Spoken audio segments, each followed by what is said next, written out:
This is the home of garden eels and razorfish, and fresh food arrives for them from deeper waters twice a day. Life seems unhurried and gentle. But there is trouble in paradise. These bottlenose dolphins eat razorfish.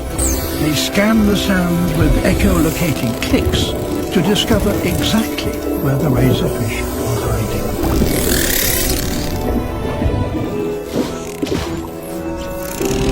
But knowing where they are is not the same as catching them.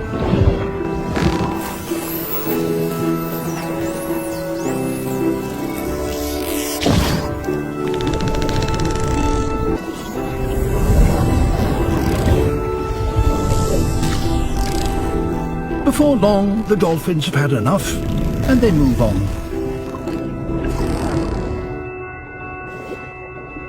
But here at least, there really are plenty more fish in the sea.